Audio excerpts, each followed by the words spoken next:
आज की जो वीडियो है ये मैंने मेरी कुछ सब्सक्राइबर के रिक्वेस्ट पर बनाया है। इस वीडियो के अंदर हम बात करेंगे कि जहाँ जिस हिस्से से आप यूरिन पास करती हैं उस हिस्से में डॉक्टर्स जो होते हैं अपने ग्लव्स लगाकर अपने फिंगर के थ्रू चेक करते हैं। इंटरनली आपको चेक किया जाता है ओवरऑल। ये क्यों चेक किया जाता है और ये चेक कब से होना स्टार्ट होता है?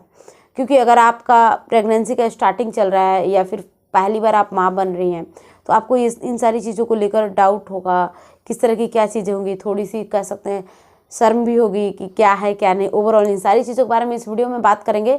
मैं मेरा कुछ पर्सनल एक्सपीरियंस के बारे में शेयर करूँगी, मेरी कुछ सब्सक्राइबर ने एक्सपीरियंस किया उस बारे में भी बताया जाएगा।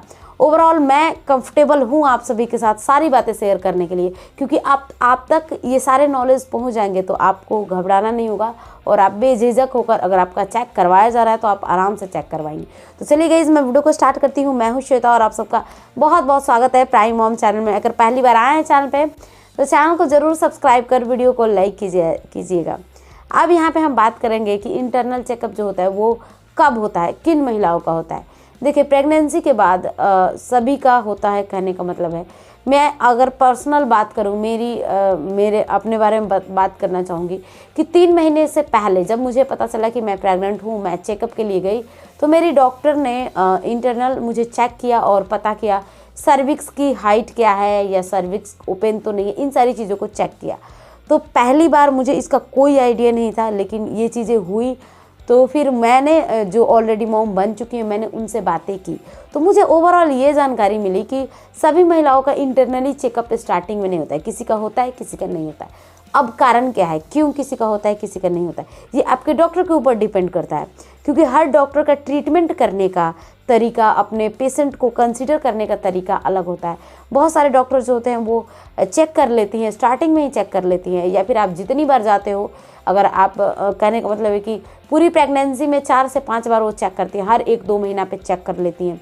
कुछ जो डॉक्टर होती है वो नहीं चेक करती हैं। तो जैसे कि इस टॉपिक के ऊपर मैंने पहले भी वीडियो बनाया था तो मेरी कुछ सब्सक्राइबर ने बोला कि नहीं, मेरा अभी 8 मंथ चल रहा है, मेरा 9 मंथ चल रहा है, मेरा तो कभी भी चेक नहीं हुआ। तो इससे ये पता चलता है कि वो डॉक्टर के ऊपर डिपेंड कर रहा है, वो करते हैं या नहीं करते। अगर आपके डॉक्टर आपको कर रहे हैं तो घबराइए नहीं, बेझिझक होकर रहिए, क्योंकि वो चीज़ें जो होती हैं वो चेक करने ज़रूरी है। आपके बच्चे के लिए, एक हेल्दी प्रेगनेंसी के लिए वो सारी चीज़ें सही होती हैं। अब हम बात करते हैं कि जब हमारी प्रेगनेंसी का लास्ट समय चल रहा होता है, कह सकते हैं 8 मंथ या 9 मंथ चल रहा है, उस टाइम भी क्या इंटरनल चेक होता है? देखिए, उस टाइम भी चेक किया जाता है। कब, किस केस में? मोस्टली अभी के समय में क्या हो रहा है कि जब आप अल्ट्रासाउंड करवाते हो तो जो आपकी जो रिपोर्ट्स आती हैं उस रिपोर्ट्स में ऑलरेडी लिखा रहता है कि आपका जो सर्विक्स है वो 1 सेंटीमीटर ओपन है या 2 सेंटीमीटर ओपन है। तो एक हिसाब से कह सकते हैं कि डॉक्टर उस चीज़ से भी आइडिया लगा लेते हैं कि आपका सर्विक्स कितना ओपन है। तो वो आपके निचले हिस्से में फिर फिंगर नहीं लगाने जाते हैं। लेकिन कई बार कुछ डॉक्टर होते हैं उधर भी देख लिया, रिपोर्ट्स में भी देख लेते हैं, खुद भी वो फिंगर लगाकर चेक कर लेती हैं। तो ये अलग अलग चीज़ें, ये उनके ऊपर डिपेंड करता है। लेकिन जब आपकी डिलीवरी होने को रहती है, जब आपका कह सकते हैं लेबर पेन आने वाला होता है या फिर आप 9 मंथ में एंटर कर चुकी हैं, तब आप अपने डॉक्टर के पास जाती हैं तो उस टाइम तो वो कंफर्म चेक करती हैं कि सर्विक्स की क्या पोजीशन है और कितना समय और लग सकता है डिलीवरी में। क्योंकि अगर आपका सर्विक्स 1-2 सेंटीमीटर ओपन होना स्टार्ट हो गया ना तो आपकी जो डिलीवरी है वो जल्द से जल्द हो जाती है, अपने आप लेबर पेन आना स्टार्ट हो जाता है। तो यहाँ पे ये है कि अगर एक बार कंसिडर करते हैं कि आपको ऑलरेडी लेबर पेन आ चुका है, अब आप डिलीवरी के लिए हॉस्पिटल जाते हैं तब तो बहुत बार चेक किया जाता है। कहने का मतलब 5 या 7 बार। जैसे आप डिलीवरी के लिए गए, आपके जाते ही सबसे पहले इंटरनल चेकअप होगा। वो चेक करके पता लगाया जाएगा कितना सर्विक्स ओपन है, कितना।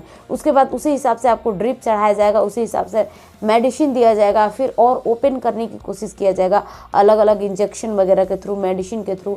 तो ये सब कुछ किया जाता है। तो इसमें आई थिंक आपको घबराना नहीं चाहिए, ये नॉर्मल है, ये सभी महिलाओं के साथ होता है। और जब भी आप हॉस्पिटल जाते हैं तो कई बार आपके शरीर के साथ ये सारी चीज़ें होती है तो आप थोड़ा सा घबराती हैं, उनके शक्ल को देखती हैं जो आपकी डॉक्टर होती हैं, जो आपकी नर्स होती हैं, लेकिन वो बिल्कुल नॉर्मल होती है, वो बिल्कुल कंफर्टेबल होती है।